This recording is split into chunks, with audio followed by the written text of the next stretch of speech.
Good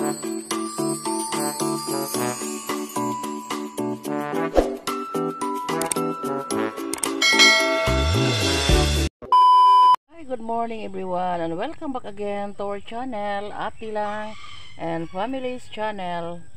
So ngayon guys, sabi ko kahapon, nag-inquire ako ng ticket patungong Cagayan kasi yung pinsan kong si Undoy ay tinawagan namin yung kanyang kapatid, yung bunsong kapatid nila na na may karamdaman, may sakit si Undoy. So sa alam na nila, nagsabi sila na pauwiin lang daw nila doon sa Cagayan kasi wala na silang pamilya dito kasi namatay na yung kanilang mga magulang. Kasi yung magulang nila kapatid ng papa ko, so pinsan kami, first cousin kami. And then nagtawag yung niya, sabi ng bunsong kapatid niya na papauwiin lang daw si Undoy sa kanila kasi doon lang nila mapapagamutin si Undoy. So ngayon, kahapon naka-inquire ako sa ticketing booth sa bayan. So mayroong biyahe ngayong araw na to. So gabi, sabi ni Undoy kaya na niyang bumiyahe mag-isa kasi nakaano na siya guys, nakaligo na kahapon, pero kailangang ipapa-check up kasi yung ubo niya ay nandun sa ilalim. So magahi or malalang ubo si Undoy. So sabi ng kanyang kapatid, so doon na lang nila ipagpagamot. Yan. So pinapagupitan ko si Undoy ni James. Tingnan natin. Si Undoy guys, kanang pumayat kasi may sa magurigibate ni mo doy. Wala kahilante ang ubo. And then hindi siya masyadong nawala ng gana sa kumain. Kuani mong kanang dila, kanang luas, sakit ikaon or kanang ugam. Ugam na, di na luas. Di na luas, ugam na. Hindi ka ganahan mo kaon. Binilan ko pa naman siya ng saging na medyo may pagkahilaw-hilaw. Kadtuon ta, dapat imong giana sa imong dila. Apod-apod man to para sa ugam. Nagkalagnat kasi siya guys ng ilang araw. So pagkatapos ng lagnat, yung ubo yung lumalabas sa kanya na matigas, gahi na ubo, matigas na ubo. So yan yung niya ron, kanang karamdaman niya ngayon. So sabi ng kanilang bunsong kapatid ay doon na lang daw sa Cagayan de Oro sila magpapa-check up. Kasi dito wala siyang sa bagay maalagaan namin, pero sabi ng kapatid niya, so doon na lang daw kasi si Undoy wala nang pamilya, wala siyang asawa. So doon na lang siya sa kanilang bunsong kapatid. So mamaya ihatid namin siya doon sa Hagna. Bumiyahe kami mamayang hapon patungong Hagna kasi gabi yung biyahe patungo doon sa Cagayan. So pinapagupitan namin ni James yung kanyang buhok kasi medyo mataas, may kataasan na sa kanyang buhok. Dinhim, may haba na yung buhok na dinhim ko kay matabon sa iyang buhok yang siguro na tubang naman din si James, marunong naman din si James magupit. Ayan. Wala siya ng gana sa pagkain. Siya pumayat. Doon sa kanyang kapatid, doon na lang sila magpapa-check up and then magresita kung anong dapat vitamins niya at saka lunas ng kanyang ubo. So si Danny dito lang, magpabilin si Danny dito. Paiwan si Danny dito sa amin. Siya lang yung kaya naman kanin mo biyahe.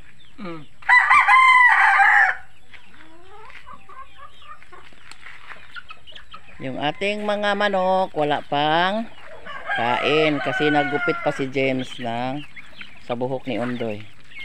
Yan. Mamaya ng alas 7 naman tingali po din. Oy, ting pagkaon naman sa manok. Mamaya na kayo kumain. Pagkatapos magupit ni James sa ano. Yan. Hingi na ng kain ng mga ano, mga alaga nating manok. A few moments later. Patungo na kaming hagda guys kasi ihatid na namin si Onder doon. Yan si Onder sa ano, likod. So dahan-dahan lang kaming patakbo guys kasi medyo may ano, manipis na yung ano namin, tulong. So hinahinay lang mi guys. Medyo may kalayuan mga ano, 4 hours yung ano, biyahe doon.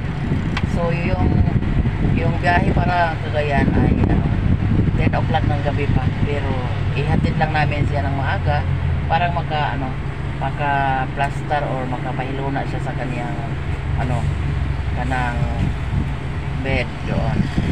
So samahan nyo kami guys. So kita-kits tayo doon sa yan, malapit na kami sa ano guys, malapit na kami sa Hagna. Ayan, yung mga dagat nakita na. Lako di dagat siguro araw no? Wala supaya ay naroon. Kani ang buntag. Alas 10. Bukay daw.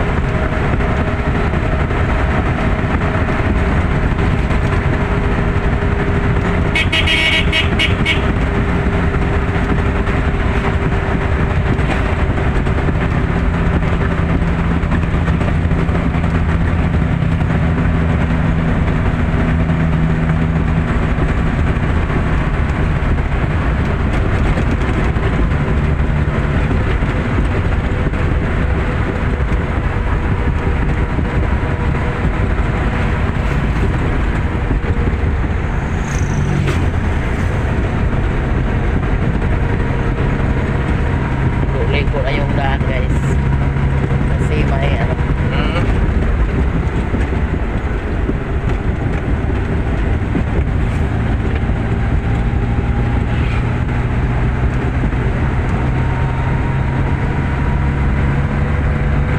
nakadating na kami dito sa bayan ng Hagna. Kasunod pa kami pa tungong terminal. Ano pa kami, magkuha pa kami ng ticket ni Ondoy. Anak gyud gadon anak kay tuara dito ang kuan. Di ara man diri ang dito lang. Dito. Boss, asa tamang dapat maglukat og ticket para Cagayan. Dito? Unahan lagi. Salamat boss. Para isumpay lang ni imo diha. No parking oh. Naan pa na sila. Unahan ka. Ato lang siguro. Mahirap kasi ng parking dito guys. Hindi natin ano, kabisado yung lugar. Minsan lang tayo magkapunta dito. So yan guys, magbili pa tayo ng ticket kay Ondoy. A few inches later. Yan, Kaya kasi ipalista naman kuno ka dito. Tanam dito kasi yung mga. ano guys, ang sitwasyon dito ay hindi daw makabili ng ticket ngayon kasi nag-chance passenger sila. So may fully book man, may dinagdag na 20 ka person. So nakasali si Ondoy sa 20 ka person. So maghintay na lang siya mga alas 7 ng gabi para matawagan yung pangalan niya para makabili ng ticket.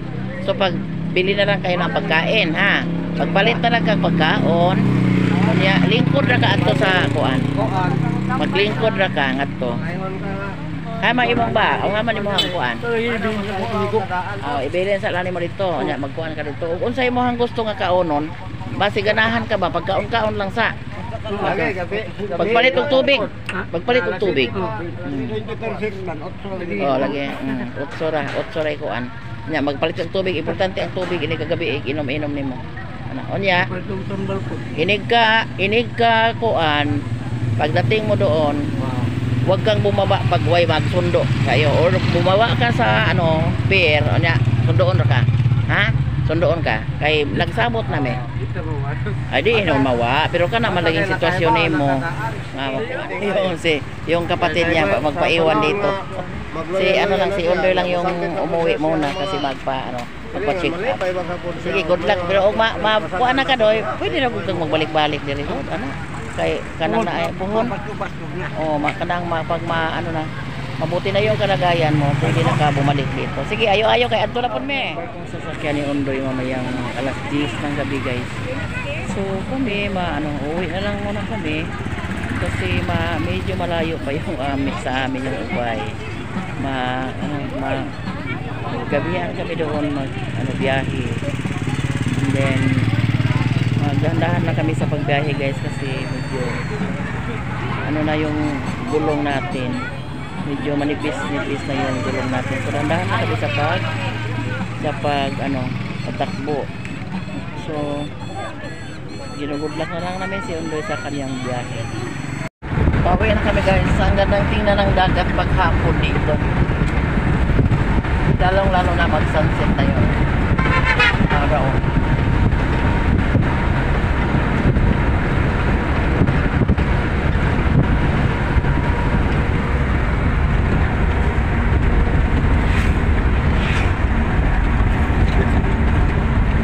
Meanwhile, Nandito na kami. Nandito na tayo ngayon sa bayan natin sa Ubay. So, ginabi na kami, guys, sa alas 6:30 na. So, bili na lang kami saglit ng isda para sa hapunan. And then para bukas na rin sa klase ni Ate lang. Magang klase si Ate lang kasi bukas. Yan. Tingin tayo kung may may magandang klase na isda. May man. Mapili alam Ito daw yung kilo. Kung mayroon media, 60. Ha? Ay, gamay. 150 na lang. Pila di ay dong, pila dong. Kana pila. 20 eh. Buat karne. Pila ha? 3.20. Baliwag ka pila niyo. Parang karne. Mahal-mahal na ng isda. Kapinag yung ko rin.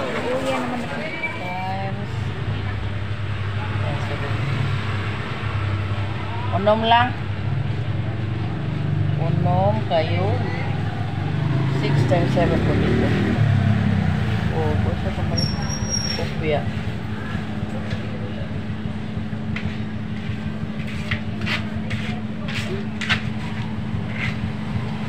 Lima po na kopya. Uy, diyan ka dahil. an hour later. Thanks God na nakadating na kami dito sa bahay na safety yung biyahe namin, guys, at saka hindi masyadong malakas yung ulan doon. So yun, na si Undoy ngayon, larga na ngayong gabi, guys. And hanggang dito na lang. Thanks for watching. God bless us all. Bye.